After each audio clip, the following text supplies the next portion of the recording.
जो भ्रष्ट होने के चांस होते हैं वो प्रायः स्त्री पुरुष शरीर के आकर्षण से होते हैं।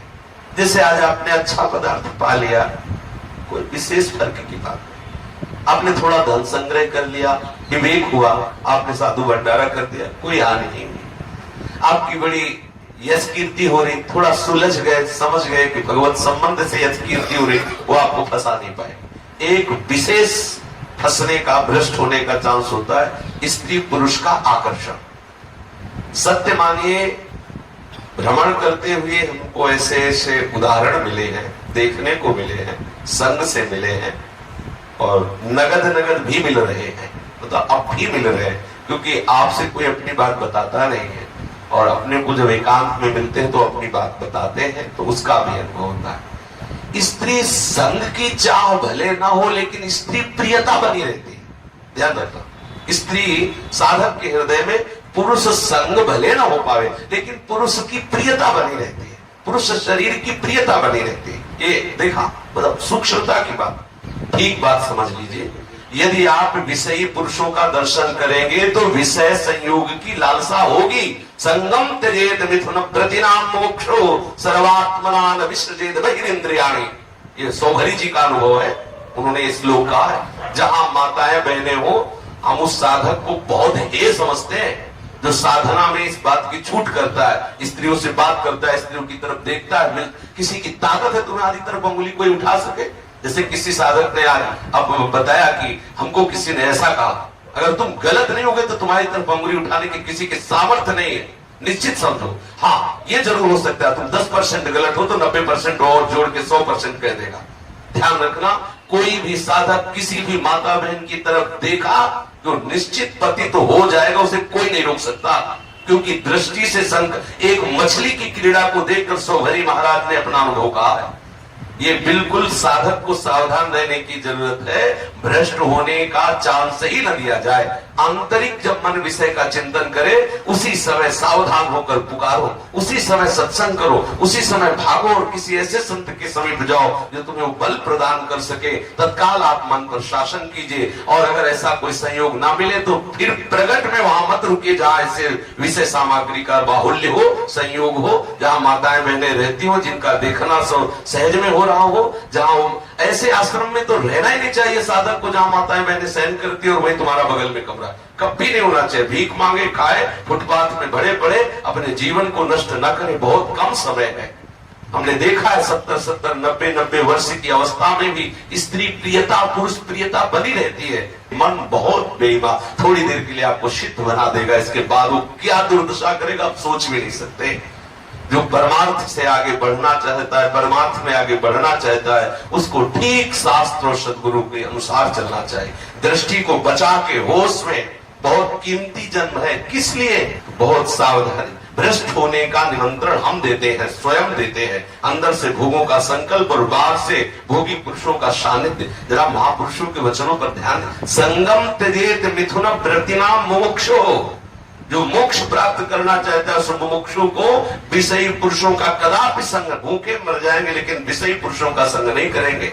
वहां हम नहीं बैठेंगे जहां स्त्रियों का स्पर्श प्राप्त हो, हम वहां नहीं बैठेंगे जहां उनके दर्शन में सुविधा हो। भले अलग एकांत बैठ जाओ, ऐसे बैठ जाओ, अपनी चेष्टाओं को देखो, कहीं कामुक चेष्टाएं तो नहीं है, कहीं ऐसा तो नहीं हमारे हृदय में स्त्री प्रियता या स्त्री साधक पुरुष प्रियता जागृत हो। वही काट दो जहां प्रियता प्रकट हो रही, आप स्वतंत्र हो जाएंगे। एक दिन ऐसा आएगा कि स्फुरण ही खत्म हो जाएगी, चाहे माताएं बहनें आसपास बैठी रहे। जब भगवत भाव आ गया फिर कोई परास्त नहीं कर सकता है। पर सावधान, अंतिम श्वास तक साधक को सावधान रहना चाहिए। भ्रष्ट होने के चांस ही कहा है, भगवत बल है, हमें कौन परास्त कर सकता है? परास्त तभी हम होते हैं जब भगवत आज्ञा का उल्लंघन करते हैं। स्वयं भगवान कपिल देव जी कहते हैं कि पुरुष साधक स्त्री को साक्षात मूर्तिमान मृत्यु देखे। ऐसा शास्त्र उठा के देखिए, स्त्री साधक पुरुष को मूर्तिमान मृत्यु देखे कि अगर इसका संग हुआ तो हमारा भाव नष्ट हो जाएगा। ये क्यों? भगवान ने जब रचना की तो उसका सूत्र भी बता दिया कि आप ऐसे बचिए, आप इस मार्ग से चलिए। अब होना तो कुछ है नहीं, आप भौरे की तरह इधर उधर मंडराएंगे और दृष्टि डालेंगे तो भ्रष्ट नहीं होगे, होगी क्या? क्यों बात करो, क्या बात करनी है? क्यों देखो उधर, क्या देखना है? श्री जी को देखना है या ये सब देखना है, प्रपंच देखना है? भगवत मार्ग में काहे को है? जब आए तो फिर सीधे चलो। देखो दिन तो वैसे ही कट रहे हैं, चाहे भोगों में काट लो चाहे प्रिया प्रीतम में काट लो, अंदर का कनेक्शन काट लो, चिदानंद रस में डूब जाओगे, बहुत बढ़िया समय है। आगे समय नहीं मिलेगा, भजन करने का नहीं मिलेगा, पक्का समझ लो। बार बार इसलिए करें, साफ अन्न दूषित होता चला जा रहा है, संग दूषित होता चला जा रहा है, वातावरण दूषित होता चला जा रहा है। हम कैसे अपनी इंद्रियों को संयम में कर पाएंगे? जहां जितेंद्रियता, जहां सदाचार, पवित्र भोजन और इन सब के द्वारा भगवत भाव की प्राप्ति होती है, वो सब लक्षण हमें नहीं आ पा रहे हैं। इसलिए सावधान रहे, कभी ऐसा संग भ्रष्ट होने के चांस ही नहीं है। चांस तभी होते हैं हम खुद बनाते हैं, हम खुद वो संयोग बनाते हैं जिससे हमारा पतन और हमारा नाश हो, और हम समझते हैं कि हमें मौज मस्ती करते रहे और प्रियालाल हमें गलबैया दे, नरक मिलेगा, नरक पक्का समझ लो। त्रिविधम नरकस्येदम द्वारम नाशनमात्मनः कामा क्रोधा तथा लोभा तस्मात् त्रयं त्यजेत। स्वयं श्री भगवान कह रहे ये तीन नरक के द्वार है, काम, क्रोध और लोभ। अगर आप नरक नहीं जाना चाहते तो काम भाव में मत आइए, क्रोध मत कीजिए, किसी से लोभ मत कीजिए, आप नरक नहीं जाएंगे। स्वयं भगवान कह रहे ये तीन नरक के द्वार है, काम, क्रोध और लोभ। हम अपने मन को क्यों ऐसे चांस देते हैं जहां से हमारे मन में कामुकता जागृत हो?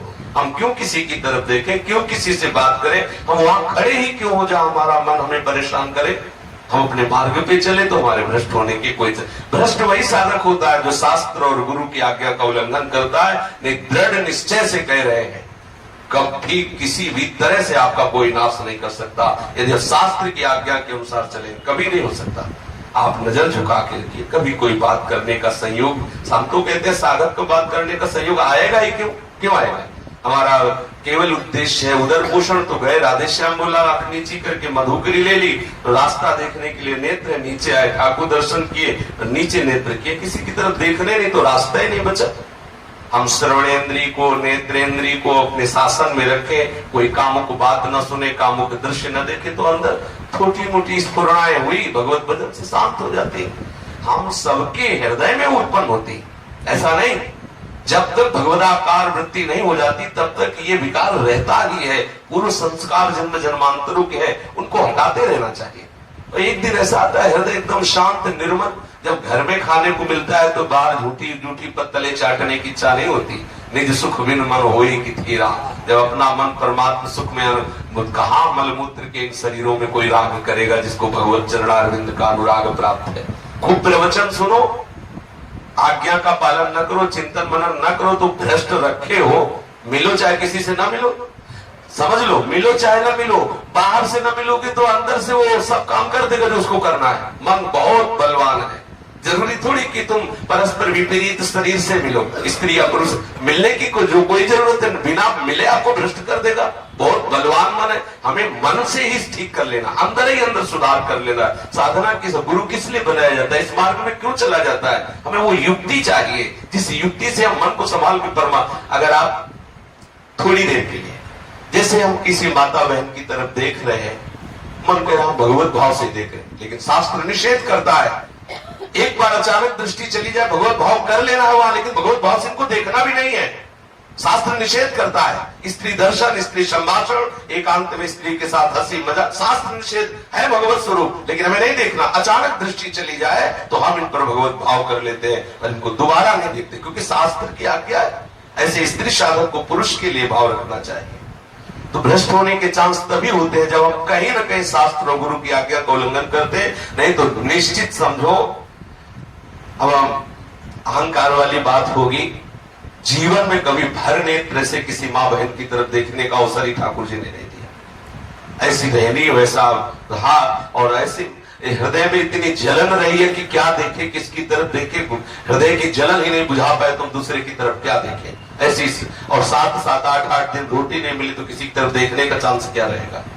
ये जो आज आप सुख सुविधाएं सब देख रहे हैं, ठाकुर जी की लीला है। शरीर रोगी है तो इसलिए थोड़ा ऐसा भी है, नहीं तो इतना वैराग्य से जीवन, किसी जब पेट ही जल रहा है भूख के मारे, ठीक करने नहीं पो 3 दिन तो यही नहीं पाया इसी कुटिया में।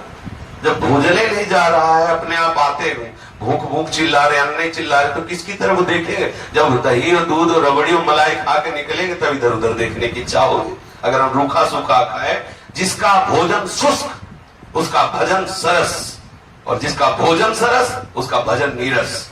जिसका भजन नीरस होगा वही विषय वासनाओं का चिंतन करेगा, वही विषयों की तरफ चलेगा।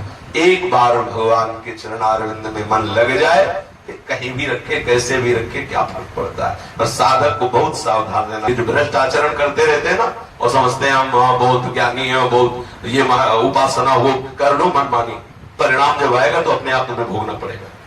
परिणाम की तरफ साधक परिणाम की तरफ देखता, विषय प्रत्यक्ष अभी तत्काल सुख मिल रहा, परिणाम की तरफ अज्ञानी परिणाम की तरफ नहीं देखता। आपकी साधना में आपको क्या सुख मिला, श्री हरिवंश प्रमाण मनम, आपका मन ही आपका प्रमाण है। आपका मन आपको प्रमाणित करेगा कि आपकी साधना ठीक चल रही कि नहीं चल रही। आज सुबह सुन रहे थे कि साधक को आप निरीक्षण करते रहना चाहिए। यदि शीतलता, शांति, क्षमता, भगवत चिंतन ये बढ़ रहे हैं तो आपकी साधना ठीक चल रही।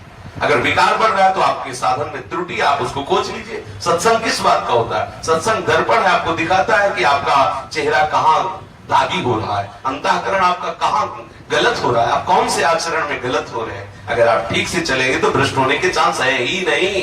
बिल्कुल निश्चित समझ लीजिए, सब रूपों में श्री भगवान है। आप ठीक से चलोगे तो कृपा करके आपको बाधा पहुंचाएंगे ही नहीं, और आप अहंकार कर देंगे तो इन्हीं में से कोई एक ऐसा तैयार हो जाएगा, तुम्हें नाक रगड़नी पड़ेगी, तुम्हें घुटने टेक देने पड़ेंगे, तुम्हारा नाश हो जाएगा। ये भगवान ही सब रूपों में है, और काम रूप में, क्रोध रूप में, लोभ रूप में, मोह रूप में, मद रूप में, वही है, दूसरा कोई नहीं। भ्रष्ट कैसे हो सकते हैं? क्योंकि वही सब रूपों में। आप जहां आप अहंकार करेंगे, जहां आप विपरीत आचरण करेंगे शास्त्र के विरुद्ध, वही कोई न कोई रूप लेके आपको रौंद देंगे, परास्त कर देंगे।